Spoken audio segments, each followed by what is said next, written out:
Bourgine, bonjour. Bonjour.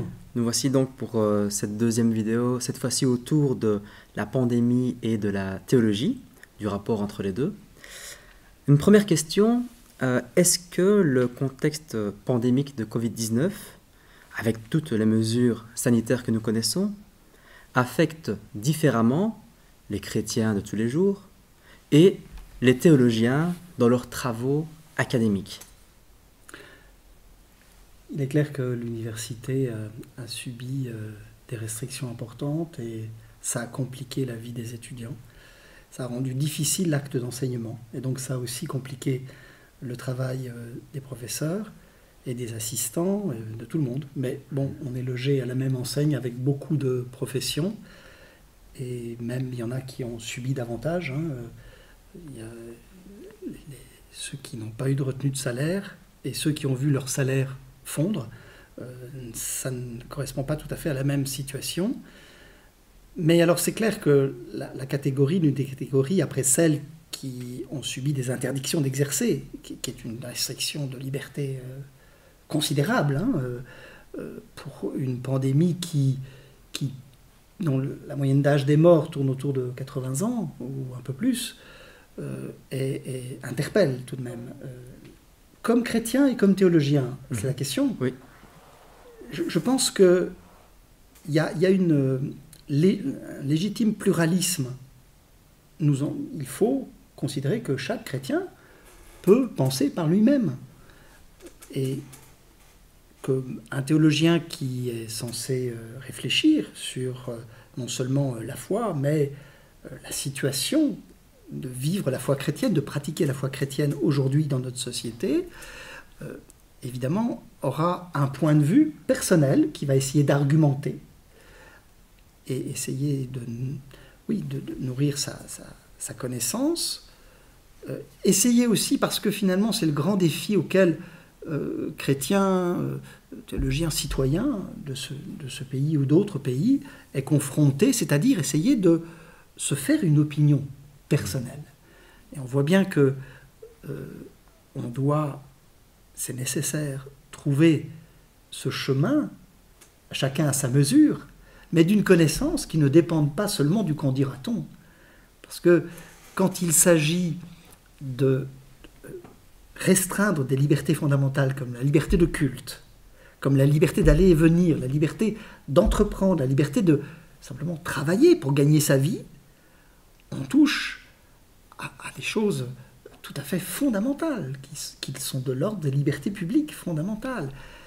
Et il faut alors qu'à chaque fois, l'on se convainque, et précisément qu'on apporte la preuve du lien de nécessité stricte entre les mesures adoptées et l'effet sanitaire envisagé, qui justifie cela, d'une manière proportionnée. Donc tout cela doit être vérifié et le chrétien et le théologien se retrouvent évidemment dans la situation de tout un chacun et avec le défi de pouvoir penser par lui-même. Et je pense que c'est pas parce qu'on est théologien qu'on pensera la même chose. Je pense qu'on peut... Il y a des positionnements différents parce que nous avons des sensibilités différentes, parce que nous avons des préférences, des choses qui nous appartiennent en propre, du fait de notre histoire, de la façon dont on est fait. Et je pense qu'il y a un pluralisme légitime, notamment pour adopter un point de vue dans cette affaire qui clive beaucoup. Il y a des divisions jusque dans les familles. Quelle position adopter ? Suivre le discours officiel relayé par les médias, ou est-ce qu'il faut parfois prendre du recul, trouver ces sources d'informations parfois alternatives, souvent alternatives, parce qu'il y a une pression énorme sur la qualité de l'information, avec des choses aussi comiques, puisque il y a un an, il a été complotiste de dire que l'origine du virus, c'était un laboratoire. Aujourd'hui, ce n'est plus complotiste. Donc, il y a un moment, on a exclu du champ de la parole publique des personnes qui soutenaient cela, et aujourd'hui, on est obligé de les réintégrer. Ce qui fait que, peut-être en réalité, ce qu'il faut apprendre, sans doute, c'est arriver à une qualité de débat public qui permette réellement d'entendre les arguments sans exclure en fonction d'une orthodoxie, d'une manière de penser unique. Il me semble que c'est à ça que peuvent aussi contribuer les chrétiens et les théologiens, trouver cette manière de ne pas être d'accord, mais de continuer à discuter de manière civile, courtoise, et en s'appuyant sur des arguments qui ne soient pas évidemment du vent, qui soient effectifs. Et on sait que dans ce type de conversation, quels sont les obstacles? Les obstacles, ils sont précisément que certains acteurs de la parole publique ne sont pas désintéressés. Tout le monde ne recherche pas la vérité, c'est ça qui est important de voir. Certains ont des intérêts et défendent des intérêts professionnels, financiers, de caractère opportuniste. On peut penser qu'un certain nombre de gouvernants ont été contents par le confinement de calmer des révoltes sociales. Je pense en particulier au Chili, où ça s'est avéré. Je ne sais pas si les gilets jaunes aussi n'entrent pas un peu dans le calcul de mesures tout à fait restrictives en France. Voilà, ça je ne suis pas devin et chacun a son opinion. Mais en tout cas, il faut qu'on parle de tout cela. Et je me réjouis, puisque vous parlez du monde académique, de cette initiative qui s'appelle Covid rationnel, où des académiques essayent de proposer une parole sensée, experte, éprouvée, et qui ne coïncide pas forcément avec l'espèce de pensée unique qui nous est imposée de la part du pouvoir politique par quelques virologues qui ont soudain pris une importance, j'allais dire grotesque, et qui est relayée par des médias de manière très efficace. Et donc, il est intéressant que là, de l'intérieur du monde académique, il y a des professeurs de l'UC Louvain, comme Olivier Servet, l'ancien recteur de Liège, le professeur Rentier, bref, un ensemble de professeurs de l'ULB, des gens compétents, qui arrivent à poser un diagnostic sur ce qui nous arrive. Et je crois que c'est de cela dont la société a besoin, recréer les conditions d'un débat public où on n'aboutit pas forcément à une seule manière de penser. Alors je comprends qu'il faille aussi qu'il y ait un minimum de consensus, donc qui passe par évidemment des mesures éventuellement imposées. Mais ce que je constate, c'est qu'il y a le choix de la répression au lieu de la responsabilité. Et cette volonté, on l'a su, et un article du Télégraphe vient de l'indiquer, qu'un certain nombre en Angleterre, un certain nombre de scientifiques, avec le relais des journalistes, ont clairement dit, ils l'ont confessé il y a 1 an, on a voulu faire peur pour faire en sorte que la chose ne soit pas sous-estimée de la part de la population. Mais donc on a voulu faire peur. Donc on a menti. On a dit au-delà de ce qu'on en pensait, de la réalité telle qu'elle nous apparaissait, on a dit au-delà pour faire peur. Mais dès qu'on commence, que des journalistes se mettent dans une démarche de faire peur, c'est qu'on prend le citoyen pour un enfant. Ce n'est plus digne d'une délibération publique, où on prend les personnes pour des gens responsables. Et donc, voilà la dégradation de la parole publique qui intervient et du débat public qui intervient.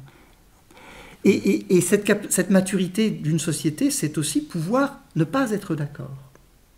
Alors, ça ne veut pas dire qu'un gouvernement ne veut pas prendre des mesures et les rendre obligatoires, mais on a intérêt à prendre les gens pour des adultes et des personnes capables de penser par elles-mêmes, me semble. Et en tout cas, les chrétiens ne peuvent pas ne pas aller dans ce sens, me semble-t-il. Merci. Alors justement, je pense que vous venez d'y répondre indirectement. Ma question suivante, justement, est celle-ci. La santé, dans sa dimension biologique, est-elle le propre de la médecine, en l'occurrence l'épidémiologie, ou est-elle également un sujet de réflexion, un sujet de débat, comme vous l'évoquiez, pour les théologiens également? Alors je vais d'abord me référer à un philosophe qui est athée, en l'occurrence, André Comte-Sponville, qui a fait un discours dans lequel je me retrouve parfaitement. Donc, je crois qu'avec des athées, c'est pas propre aux croyants et aux théologiens, de penser qu'on ne peut pas faire de la santé une idole, le nouveau sacré, une nouvelle religion qui nous conduirait à dire que tout doit être sacrifié à la santé. Mais quoi? Ça veut dire que la vie biologique, c'est tout ce qu'on a? Ça définit la dignité humaine? Mais non. Alors pourquoi les résistants pendant la Seconde Guerre mondiale ont donné leur vie pour défendre la liberté? Qu'est-ce que c'est que ça? Est-ce que notre vie n'a pas du sens dès que l'on sait pourquoi on voudrait la donner? Alors, évidemment, je viens de reprendre André Comte-Sponville qui, de manière tout à fait juste, me semble-t-il, dit non, la vie biologique, ce n'est pas tout ce qu'on a. Et en l'occurrence, soyons raisonnables, il s'agit, on a vu à travers des courbes démographiques, qu'en réalité, ce qui a régressé au cours de la dernière année, c'est l'espérance de vie qui a à peu près diminué de 6 mois, mais pour des personnes au-delà de 80 ans. Donc, c'est pas la peste noire, et donc les rues ne sont pas pleines de cadavres. Enfin, en venant de Bruxelles à Louvain-la-Neuve, je n'ai pas vu les rues pleines de cadavres. Alors voilà, je pense que c'est ça qui est important, c'est de... Et cela, bien sûr, parle de nous, la manière dont, en 2021, la science a réussi, la médecine a réussi, nous avons une espérance de vie que jamais l'humanité n'avait connue avant nous, une qualité de vie que jamais l'humanité n'avait connue avant nous, et nous sommes peut-être devenus extrêmement peureux. On a pu faire un lien, alors est-ce qu'il y a une causalité? C'est très difficile à dire, mais on peut penser la chose qu'à la fin du XIXe siècle, le reflux du sentiment religieux est allé de pair avec le poids des assurances dans la vie quotidienne. Plus on était assuré, moins on avait besoin du recours divin, si l'on veut.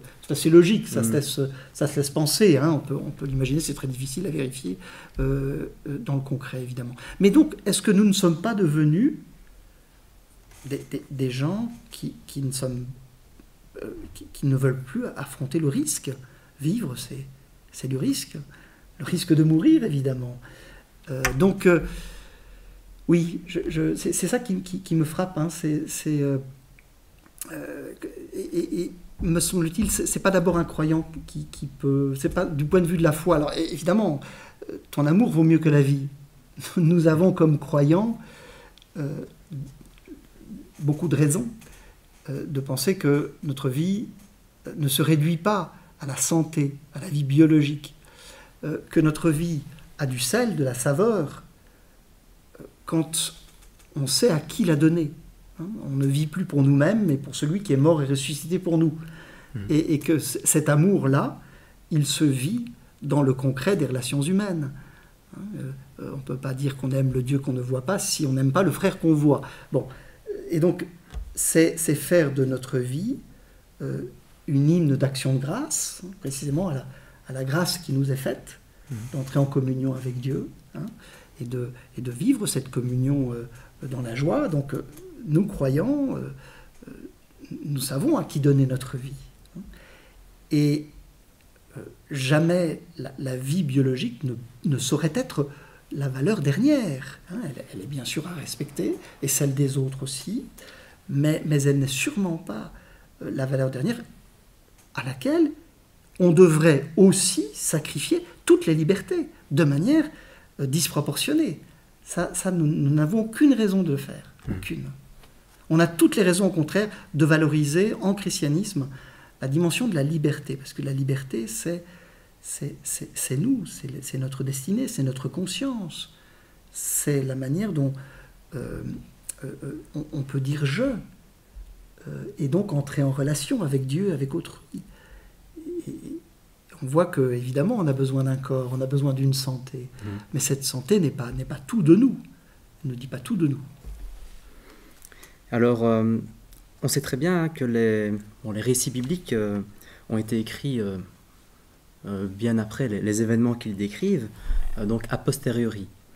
La théologie aujourd'hui s'inscrit-elle également dans un temps long? C'est une expression qui revient assez souvent dans l'actualité.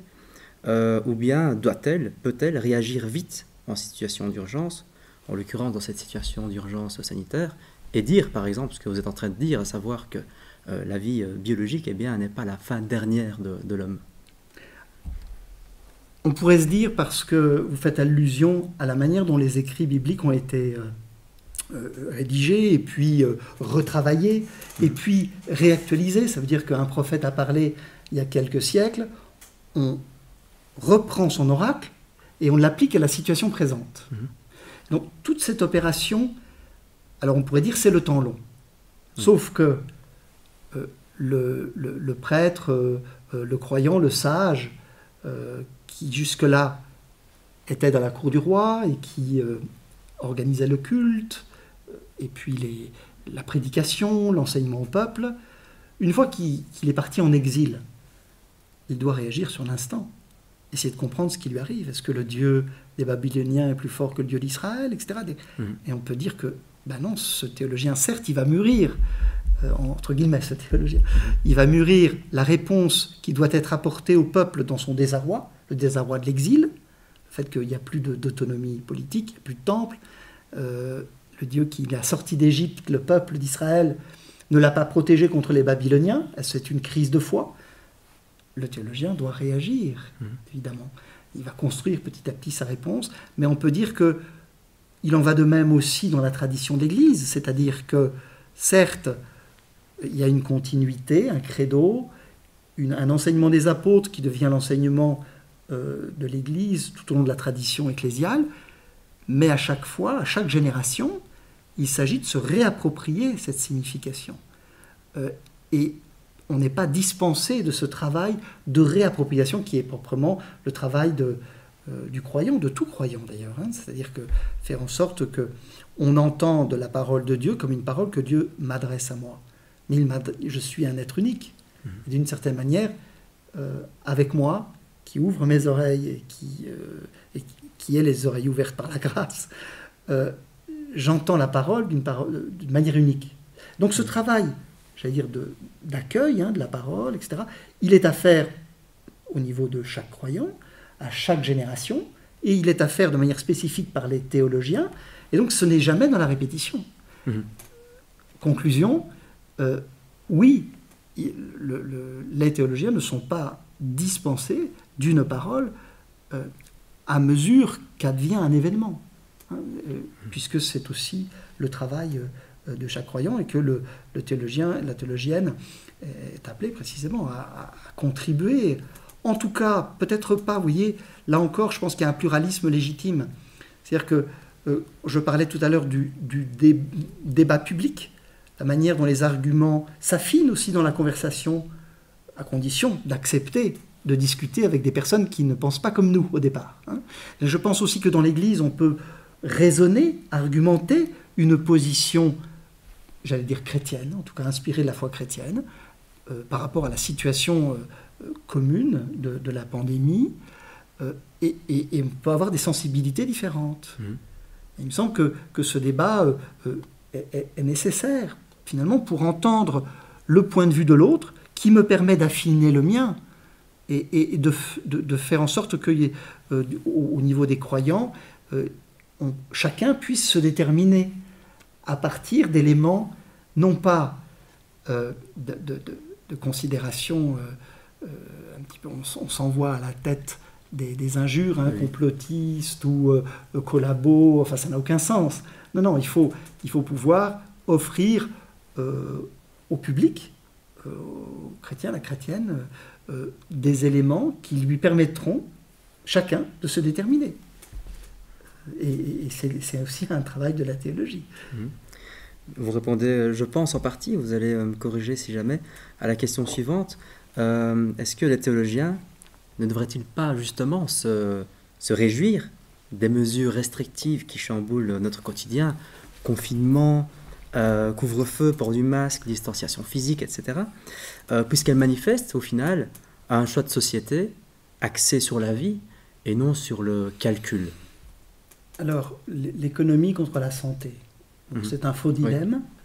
Oui. Pourquoi ? Parce que l'économie, à court et moyen terme, c'est la santé.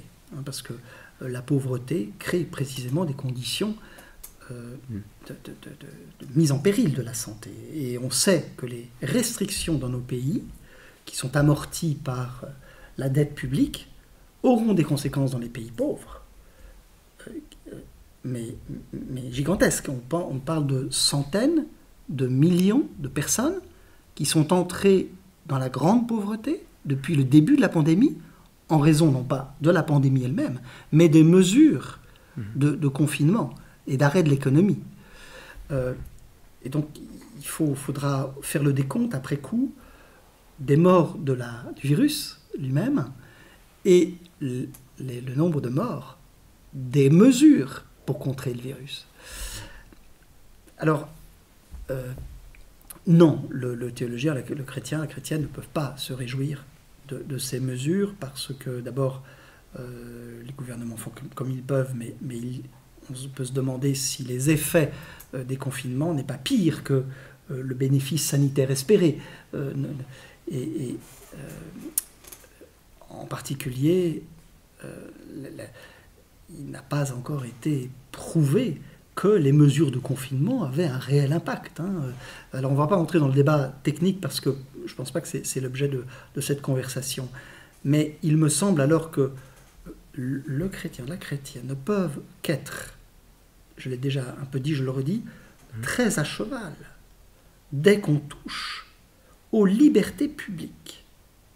Parce que c'est toucher à ce qui fait de nous des êtres libres, autonomes, et d'une liberté qui n'est pas négociable, que l'État ne nous concède pas. L'État est soumis à la Déclaration des droits de l'homme. Parfois, on a l'impression, alors aussi avec un bricolage juridique invraisemblable, puisque depuis un an, on fonctionne en Belgique sur des arrêtés ministériels illégaux, anticonstitutionnels. Et donc, il n'y a pas eu précisément cette délibération publique au niveau des parlements qui permettrait aux citoyens, à travers les débats publics, d'entendre les arguments en balance, qui pourraient en particulier examiner la proportionnalité des mesures restrictives de liberté par rapport aux effets que ces mesures restrictives apportent à la santé publique. Et le pire, c'est qu'on peut se dire, demain, un gouvernement peut suspendre les libertés en saturant les lits. On va diminuer le nombre de lits de soins intensifs ou d'urgence et on va le suspendre, les libertés. Maintenant, ça devient, semble-t-il, une raison suffisante. Et donc, non, je crois que l'Évangile et le Nouveau Testament, pensons à Jean, pensons à Paul, ont des discours axés sur une dignité humaine qui repose précisément sur cette liberté, cette autonomie de l'homme. Et cette autonomie est décrite, non pas par la liberté de faire n'importe quoi, mais dans le fait d'avoir un destin. Et le fait, ces restrictions nous dépossèdent de quoi? Pas seulement d'agir dans la liberté personnelle d'un destin à assumer, mais, j'allais dire pire, en nous privant des relations les plus sacrées. Je pense aux personnes qui ont été empêchées d'assister un parent proche dans ces derniers moments. Ça, c'est impardonnable. Bref, tout ce qui est non seulement de la liberté, mais de la relationnalité. C'est-à-dire que tout ce qui est fait, alors on comprend, les gouvernements aussi, là encore, je ne les accuse pas de malveillance, mais par contre, je suis avec d'autres très très en colère par rapport à l'absence de débat public, l'absence de mesures législatives qui auraient permis un débat public. Ce débat n'est pas possible dans les parlements en Belgique, je parle de la Belgique en particulier, et je sais que dans les parlements européens non plus, ce débat n'a pas eu lieu aussi sereinement et aussi complètement que les citoyens l'auraient mérité, mais aussi dans les médias, là c'est dramatique, la manière dont la peur a été orchestrée, donc elle est encore orchestrée. Donc là, je pense que les chrétiens, oui en effet, doivent pouvoir réagir donc de ce point de vue-là, de cette conception de l'homme comme liberté et de l'homme comme relation. Nous sommes des êtres sociaux. Et cela a été totalement sous-estimé. Donc peut-être il faudra bien sûr faire le bilan de tout ça, et comme vision de société aussi, ça interroge énormément. Hein. Nous sommes définis par les liens, et on voit les dégâts psychiques considérables qui viennent de ce que nous sommes privés des liens les plus ordinaires avec nos semblables. Oui. Alors justement, j'ai une question qui me vient à l'esprit en rapport avec ce que vous dites. J'en reviens à mon temps long, en fait. Et je me dis, donc, imaginons qu'il y ait eu ces débats. Je pense que l'argument principal qui est donné, c'est le manque de temps. Donc justement, temps court, urgence, prise de décision très rapide. Et la question que je me pose, c'est en tant que chrétien, en tant que théologien, imaginons que ces débats aient eu lieu, et donc que cette fameuse liberté dont vous faites référence a été exercée. Si elle aboutit au final à des restrictions sur le relationnel, doit-on simplement l'accepter ou bien sont-elles deux valeurs, finalement, la liberté et la relation, qu'il faut absolument maintenir ensemble? Vous formulez, me semble-t-il, très bien la question, c'est-à-dire, en effet, c'est à envisager ensemble et à envisager comme de l'ordre de l'essentiel. Et on ne peut toucher à cette dimension d'autodétermination. Hein, chacun agit selon sa conscience, selon le dessein qui lui est propre, les convictions qui lui sont propres. Non seulement cela, mais chacun n'est pas une île. On est en réseau, il y a un tissu familial, il y a un tissu amical, il y a un tissu associatif, il y a un tissu de tous ordres. Et cela, c'est nous.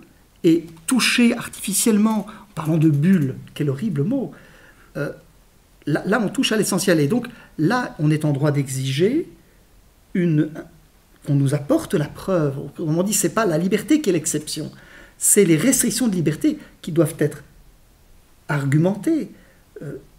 Et il me semble que les chrétiens, les chrétiennes, les citoyens en général, mais nous avons, sur la base de l'Évangile, donc des raisons d'avoir aussi davantage de sensibilité là-dessus, me semble-t-il, de pouvoir garder notre esprit critique et, à un moment, protester. Il y a une désobéissance très civique à mettre en œuvre, me semble-t-il, dès lors que ces choses sacrées, alors parlons aussi de la liberté de culte, peut-être nous en parlerons, qui a été touchée, et là, effectivement, c'est de l'ordre de l'essentiel pour les croyants, qui a été, comme ça, souverainement méprisé et considéré comme du non-essentiel. Avec, malgré tout, des mesures vexatoires, la limite de 15 à la basilique de Kuckelberg. Bon, là, on peut raisonnablement penser que c'est de l'ordre du discours selon lequel, à nos yeux, vraiment, vous ne valez rien. Et que Colruyt est infiniment plus précieux que vos Eucharisties. Et je vais vous lancer alors sur cette question de ce qui est essentiel et non essentiel, puisque on constate et on a constaté qu'il y a eu une sorte de bataille entre ce qui est essentiel et ce qui n'est pas essentiel. Je pense notamment à la culture, qui aujourd'hui ont des perspectives et qui disent, et les représentants disent, enfin, on considère la culture comme étant essentielle.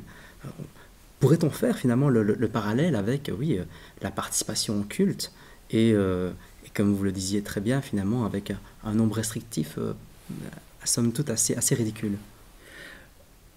L'après-Covid, j'espère, sera l'occasion de revenir sur ce qui s'est passé, notamment que des gouvernements ont voulu nous dire ce qui était essentiel pour nous. Donc, ça, c'est quelque chose sur lequel il faudra revenir. Des gouvernements nous ont dit ce qui était essentiel pour nous. Mais de quel droit? C'est-à-dire que cela, c'est de l'ordre du plus intime, du plus personnel. Et je voyais quand on se baladait sur les autoroutes ou à Bruxelles, ne faire des voyages que s'ils sont essentiels. Mais le gouvernement, nos autorités politiques ne peuvent pas nous dire ce qui est essentiel. Et là, je pense que vous évoquez la culture, évidemment. La survie physique par les magasins d'alimentation, etc., aussi assurer un minimum de flux économique, ce n'est pas forcément le plus essentiel. L'homme ne vit pas que de pain. Et là, je crois qu'il y aura vraiment une réflexion à mener pour considérer que il y a une privation, il y a quelque chose de potentiellement totalitaire, c'est-à-dire, alors avec les meilleures intentions du monde, mais il y a eu un cycle où le discours public, politique, médiatique était axé sur l'émotion, la peur. Alors on peut comprendre la première semaine, la panique. 2 mois, 3 mois après, on peut moins bien comprendre, parce que cette épidémie n'a pas été mortelle comme la peste. Et donc, il y a eu un mécanisme, malgré tout, d'infantilisation. On a voulu faire peur pour que tous soient bien conscients, qu'on lutte tous au maximum, etc. Mais ne pouvait-on pas invoquer davantage notre responsabilité, notre intelligence, et surtout n'attenter aux libertés, celle de travailler pour vivre, celle d'aller et de venir, celle de rendre un culte à Dieu, celle d'exprimer sa foi publiquement dans des assemblées avec les précautions qui s'imposent. Évidemment, personne n'a contesté cela, qu'il fallait faire attention quand on était rassemblés dans un lieu unique. Évidemment, tout le monde a suivi cela.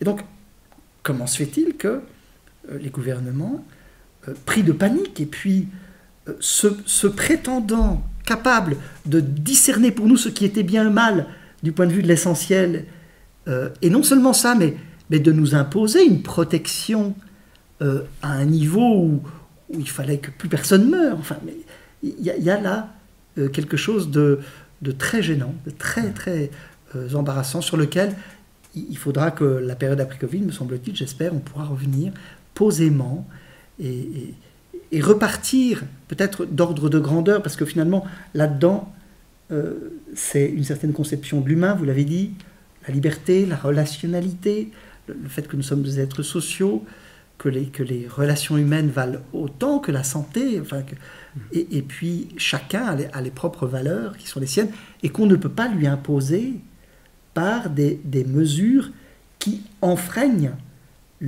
cette autonomie individuelle. Alors, l'ordre sanitaire, on peut comprendre que ça légitime des suspensions de liberté, mais à condition que leur cadre soit d'abord constitutionnel, très limité dans le temps, et toujours sous le mode de l'exception, ce qui n'a pas été le cas. L'exception, c'était la liberté, à un certain moment. Et donc, voilà, donc toute cette réflexion sur l'essentiel, j'allais dire, il y a du potentiel pour essayer de se dire, en société, nos valeurs ne sont pas les mêmes à tous les citoyens, on a chacun des vues, certains, et un discours médiatique sur la peur et sur un combat unanime, social, qui a été suivi par une majorité. Attention, je n'en disconviens pas, certes, mais peut-on passer directement à une répression telle qu'elle a été mise en œuvre en Belgique, où après 1 an de confinement, on est à 200 000 suspects, c'est-à-dire des gens qui ont été verbalisés, et l'affaire va avoir des suites, 200 000, dont 20 000 jeunes. Est-ce que Anne-Emmanuelle Bourgault, constitutionnaliste de l'Université de Mons, a rappelé ces faits en disant mais c'est invraisemblable, sur des arrêtés ministériels où on a finalement considéré que tout citoyen était suspect, potentiellement, un masque mal mis, voire des fêtes entre étudiants où la police débarque dans le privé. Enfin, on a vu des choses qui sont des violations gravissimes pour un virus qui tue des personnes dans la moyenne d'âge est de 80 ans. On se demande tout de même si là, il y a un rapport de proportionnalité. Alors, vous dites l'essentiel, je crois que dans la parole publique, on a aussi été peut-être un peu naïf, parce que je pense qu'il y a des acteurs qu'on ne voit pas. Et il y a eu tout un tas de décisions incompréhensibles qui ont amené soudain à nous rendre indispensables les vaccins. Et des vaccins pour tout le monde. Voilà, je voulais juste rappeler que les firmes pharmaceutiques sont des acteurs importants du monde économique et ne sont pas des acteurs vertueux, puisque ceux qui ont les amendes records sont les firmes pharmaceutiques. Depuis l'an 2000, c'est des dizaines de milliards d'amendes. Depuis l'an 2000, dizaines de milliards d'amendes. Et pour payer une amende, il faut un long temps de procès contre des avocats, etc. Donc ça veut dire que ce sont des firmes qui ne visent pas la santé des citoyens, mais qui visent le profit. Je pense en particulier au Vioxx de la société Merck. C'est Peter Gutsche dans son ouvrage, un grand scientifique qui en parle en 2004, quand il a été interdit. Le PDG a reçu un bonus cette année-là de 36 millions de dollars. Ce Vioxx, dont Merck savait qu'il provoquait des thromboses, a posteriori, on pense que ça a causé la mort d'environ 120 000 personnes. 120 000 personnes. C'est Peter Gutsche dans son fameux livre réquisitoire qui en parle. Et donc, vous voyez, si des acteurs comme cela peuvent avoir et détourner un certain nombre d'intermédiaires, parce que chaque année, les industries pharmaceutiques ont un chiffre d'affaires de 500 milliards de dollars. Et donc, vous imaginez ce qu'ils peuvent investir chaque année en communication, en paiement, en détournement de recherche aussi, bien sûr, parce qu'il y a toujours un biais, c'est très difficile d'avoir une intégrité. On l'a vu au cours de cette année où des papiers ont été piteusement rétractés. Donc des papiers intéressés, qui étaient des commandes en réalité. 90% de la recherche médicamenteuse est initiée par les firmes pharmaceutiques. Donc il y a ces acteurs, et on ne doit pas être naïf, n'est-ce pas? Je crois que les chrétiens se caractérisent par un certain réalisme par rapport au mal, et par rapport à ce qui peut perturber la vie démocratique par une soumission du bien commun, la recherche du bien commun, le gain, l'argent, c'est pas nouveau, qui est quand même un des moteurs de la vie sociale et qui peut permettre effectivement de brouiller les pistes, la recherche de la vérité. Qu'est-ce qui est bien en l'occurrence pour lutter contre le virus? Qu'est-ce qui va efficacement protéger les systèmes immunitaires contre l'agression de ce virus? Est-ce que c'est le traitement, bizarrement sous-estimé? Est-ce que c'est un traitement de fond pour susciter précisément des défenses immunitaires adéquats? Ou est-ce que c'est... Non, on a fait tout vaccin. C'est très étonnant. Enfin, on devra décoder, me semble-t-il, ce sera l'enjeu d'une réflexion qui suivra cette période. Espérons qu'on la fasse. Voilà. Mais là, ce que je vous dis, c'est des choses publiques qui sont, me semble-t-il, assez peu connues et qui sont pourtant documentées. C'est-à-dire la puissance des firmes pharmaceutiques dans la recherche sur les médicaments. Et il me semble que ça explique un certain nombre de faits sur lesquels je ne voyais pas d'explication. Voilà. Je vous livre ça comme un point de vue parmi d'autres, mais chacun essaye d'éclairer sa compréhension du monde, sa compréhension de ce que l'on vit. Ça a été pour moi une des clés qui a répondu en particulier à la question de se dire, mais ce n'est pas un gouvernement qui déraille en suspendant de manière disproportionnée les libertés. Ça a été transnational. C'est pour ça qu'il faut s'interroger. Et en particulier les pays riches. C'est curieux, ceux qui pouvaient payer.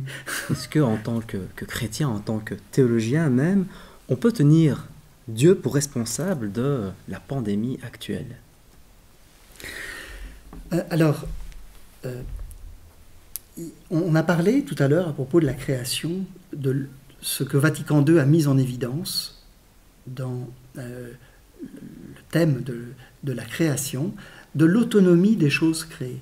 C'est-à-dire que la grandeur du Créateur, c'est d'avoir fait les choses capables de s'auto-engendrer, d'évoluer par elles-mêmes. Hein. Non pas que le Créateur ne donne pas l'être dans cette relation qu'il a avec la créature, mais cette création, elle a l'être en elle-même et elle est capable d'évoluer. Et pour l'homme, qui est l'interlocuteur, dans la tradition juive et chrétienne, l'interlocuteur de Dieu, il y a cette capacité précisément de penser par lui-même et de se déterminer.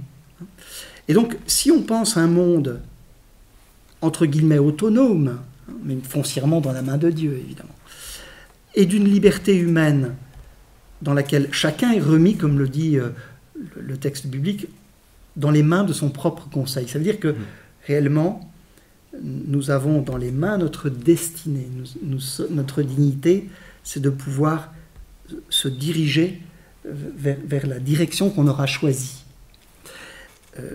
Et donc, si on pense cela, alors on évitera de mettre un lien trop direct entre ce qui arrive dans le monde et Dieu, une intervention de Dieu. Et voilà, là où on en parlait tout à l'heure sur le caractère aussi ambigu de la nature. La nature nous donne un aspect, il y a des aspects tout à fait fascinants, puis il y a des aspects tout à fait repoussants, de cruauté, etc., quand on considère aussi le long temps de l'évolution. Donc je crois qu'il faut avoir la sagesse, le recul, pour considérer qu'effectivement, non, comme le dit Jésus au chapitre 9 de l'évangile de Jean, c'est pas parce que les parents de l'aveugle-né auraient péché que lui devrait en subir les conséquences. Ça veut dire qu'il n'y a pas de lien, si vous voulez, pas de punition divine dans ce qui nous arrive. Il y a un monde qui est comme il est, le mal reste une énigme. Et en revanche, ce qu'on doit dire aussitôt en disant non, évidemment, c'est pas Dieu qui punit ou qui donne un signe où sa réprobation pourrait être visible, puisque le signe qu'il nous a donné, c'est Jésus-Christ qui s'est fait homme et qui a montré combien notre vie lui était précieuse, combien notre sort lui était précieux, et même combien lui était précieux le sort de la création. Il n'y a pas un passereau qui tombe sans que votre Père le sache. Donc ça veut dire qu'il est... Et il vêt de beauté le lys des champs, etc. Donc on voit la sollicitude de Dieu pour sa création. Mais ça ne veut pas dire qu'il faille mettre un lien aussi automatique. Ce serait quelle vision de Dieu. Et malgré tout, ceci dit, pensons à la Shoah, où là, chose de plus démesurée du point de vue du mal. Et malgré tout, là, il faut rester assez prudent parce que c'est tellement démesuré. Mais évidemment, il ne faut pas faire de lien entre Dieu et ce mal tellement proliférant. Oui. Oui, merci beaucoup pour votre réponse. Et je pense que, de nouveau, vous répondez en partie à ma question suivante, qui est aussi une question théologique, en fait, et qui sort, en fait, très souvent de la bouche de mes élèves, et qui me disent, mais pourquoi Dieu n'intervient pas? Un jour pour Dieu est comme 1000 ans. Alors, son temps n'est pas le nôtre. Et pourtant, il a voulu que notre temps soit aussi le sien, puisque en Jésus-Christ, il s'est fait histoire, il s'est fait temps. Et donc son éternité n'est pas indifférence. Sa transcendance n'est pas distance. Elle est aussi proximité. Comme le dit Augustin, donc, au plus intime de moi-même, que moi-même. Alors, Dieu n'intervient pas, mais ça ne veut pas dire qu'il n'est pas là. Ça ne veut pas dire qu'il, précisément, puisque ce qu'il nous a laissé, c'est le témoignage de Jésus-Christ dans sa passion, qui montre le prix que nous avons à ses yeux. Alors est-ce qu'il n'était pas là lors de la passion? Mon Dieu, pourquoi m'as-tu abandonné? Quel témoignage donne Jésus qui, précisément dans sa passion, dit « Je suis venu pour témoigner de la vérité ». De quoi? De l'amour de Dieu. Hein? Et qu'est-ce que prouve le Christ qui librement donne sa vie et connaît aussi, comme nous, le doute, la déréliction, c'est-à-dire l'angoisse, l'obscurité dans sa passion? C'est précisant de nous dire, une fois que le Christ a connu ça, plus jamais aucun humain n'est seul. Parce que c'est Dieu lui-même en personne qui l'a connu, cette obscurité. Et la question, tout à fait légitime, mais pourquoi Dieu, tu ne fais rien? Et donc, d'une certaine manière, le Christ a assumé, et c'est-à-dire le Fils de Dieu, dans sa mort humaine, dans sa souffrance humaine, dans son angoisse humaine, il a assumé l'incompréhension de Job. Job, c'est le juste qui subit une souffrance démesurée, qui n'est pas en proportion avec sa vie, quoi. Il y a pas, justement, il ne faut pas faire ce lien-là. Oui. Je fais le bien, donc je mérite une grande villa, une grande piscine. Je fais le mal, donc je mérite d'être puni. Ce n'est pas comme ça que ça se passe. On le constate. Et de fait, c'est une question qui interpelle notre sens de la justice, qui nous dit, mais enfin Dieu, qu'est-ce que tu vois pas ce qui se passe? Tu ne fais rien. Tu restes les bras croisés devant cette injustice qui prolifère. Et donc, on ne peut que reprendre, on n'a pas, si vous voulez, de recette là, simplement reprendre le témoignage de Job, dont Dieu a dit, il a bien parlé de moi. Ça veut dire que Job, dans la situation où il était, il ne pouvait faire qu'une chose, se plaindre, en appeler à ma justice, mais sans jamais désespérer, au sens où il continuait le dialogue dans la plainte. Et Jésus, mon Dieu, pourquoi m'as-tu abandonné, avec ce psaume qui termine par une confiance, il va jusqu'au bout du don de lui-même, mais vous voyez, dans une obscurité qui finalement habite dorénavant tout ce que nous pouvons connaître d'obscur, puisque au bout, il y a le don de la vie éternelle et la victoire de Dieu. Et finalement, c'est ça le message de la foi, c'est que c'est vrai, la foi n'est pas la promesse qu'on ne connaîtra pas l'angoisse, l'obscurité, mais il y a cette annonce incroyable, il est ressuscité. Ça veut dire que c'est fait, les jeux sont faits, la victoire est certaine. Et donc on peut marcher dans l'espérance, il y a cette énergie qui nous habite. Mais ça ne veut pas dire qu'on ne peut pas être lâche, on ne peut pas être faible. Non, parce que précisément, on doit s'appuyer sur un autre, celui qui nous a précédés, quoi. Et donc, c'est une question tout à fait légitime que Job a posée avant vos étudiants, vos élèves, et que Jésus a vécu à une intensité qui fait qu'il a ouvert une brèche pour nous aussi. Bien, M. Bourgine, un tout grand merci. Merci Ahmed. De terminer aussi sur cette très agréable d'espoir. On a échangé les places de l'examinateur et de l'étudiant.